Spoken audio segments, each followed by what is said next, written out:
Petal 2, the Hawaiian Beloved. There is an echo from within that says, yes, I remember you. Yes, I know who you are, and I know we have been together before. I don't know where, but I feel and recognize your vibrations and your energy signature. You touch my soul and make my heartstrings sing. Your loving essence assures me that I am no longer alone. Welcome into my heart. I ask you to share my journey and to allow me to be a part of your journey as well.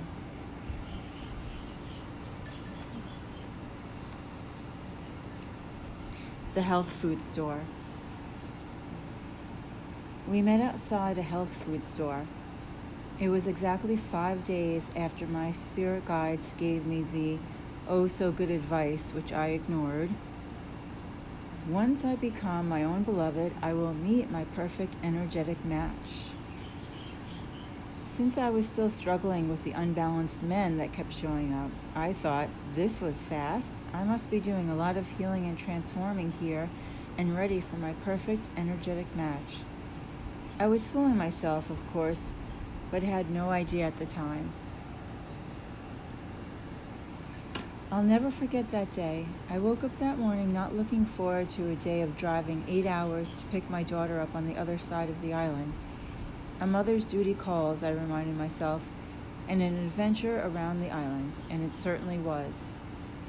On the way to drop my daughter off at her home, she asked me to stop at the health food store.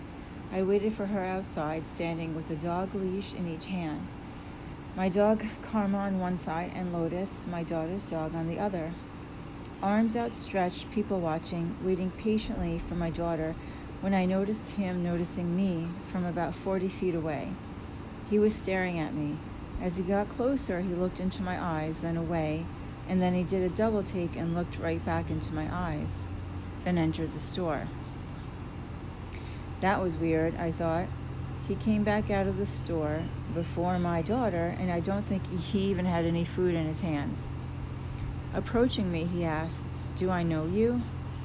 I replied, "No," thinking, here we go again. We started chatting easily like two long-lost friends catching up after years. He showed me his native feather tattoos on his arms as he noticed the native feathers in my hair. I casually mentioned that it was my birthday next week and I was planning to do a spiritual trek to Polalu, also known as Valley of the Gods. He said he would like to join me on the trek and that he would be in Kona, my side of the island, next week.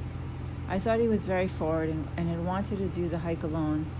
I decided to stay open because the conversation was both unexpected and refreshing. As my daughter emerged from the store, I gave him my card and said goodbye. Tainted from the unbalanced men I had already met, I didn't have high expectations, but something about him seemed different. When he talked, he seemed so present. He looked directly into my eyes and listened, really listened. He felt solid and much more engaged than all the other guys I had met. He texted me later that day to say it was nice to meet me. I waited until the next day to call him. We ended up talking for 2 hours. And every day after that we talked until his cell phone battery died out. A person's voice tells a lot about their energy and persona. His voice was strong and comforting. It was a good sign. He worked on his farmland that was off-grid on the other side of the island where I was living. I had just settled into my new apartment on the west side of the big island in Kona. After 8 nights of talking until his cell phone died, he arrived at my doorstep. I felt like I knew him so well already. We spent my birthday at the Valley of the Gods. There was a strong connection. He felt so familiar and easy to be around, yet at the same time, something did not feel entirely right. I wasn't sure what that was. Everything that irritates us about others can lead us to an understanding of ourselves. C.G. Jung. Behold God. After we spent a week together, I pushed him away. I told him straight out, New York style, I just wanted to be friends and that he irritated me. He told me he loved me and he was in love with me. I thought, That was fast. I repeated straight to his face that I thought he was irritating and just wanted to be friends. He persisted by asking if we could at least be lovers. Ew, no. My wise daughter and Sita both reminded me that we are irritated by others because of something that is within us. The irritation is not from the other person, but from within ourselves. Deep down, I knew they were correct, so I decided to meditate on this insight and truth. I can't get away with anything. After sitting with my irritation of him, I had a profound vision and experience. I was doing my usual morning reading and meditation. This particular reading was from Jesus. I put my book down and sat in the energy of Jesus' words. I closed my eyes, took a deep breath, and immediately felt the surge of energy come into my heart. My body started shaking and hot tears began streaming down my face. I repeated what I had been reading in Jesus' teaching. Behold God, and another surge of energy went through my entire body. One by one, the face of every person who had wronged me since I had moved to Hawaii began to appear in my mind. As I looked into each of their eyes, I said, Behold God, and the face went away, and another one came across the screen of my mind. This continued until any person I had negative feelings towards had been seen in the light of God, and there are quite a few.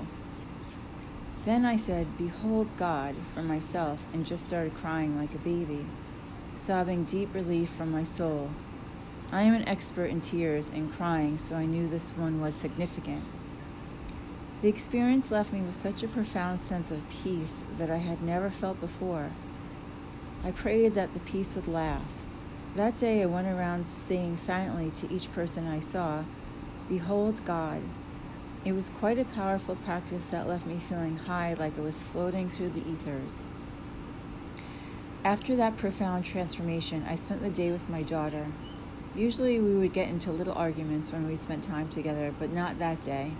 I felt so content and peaceful. I didn't share the experience with her because I've learned that once you start putting words to a spiritual, multidimensional experience, it takes away from the potency of it.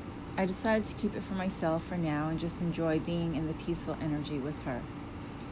It continued to be a beautiful day. We swam in the ocean together, which is not something my daughter likes to do, but she did it for me. I showed her how my Hawaiian Beloved, HB, taught me to boogie board. She laughed at me, a grown woman on a boogie board crashing into the feet of all the adults standing at the water's edge. Oddly, I could not stop talking about my Hawaiian Beloved with my daughter. I realized my daughter and brother were right after all. The irritation I felt towards my beloved was from within myself. I also realized that even though our energies were different, that was okay.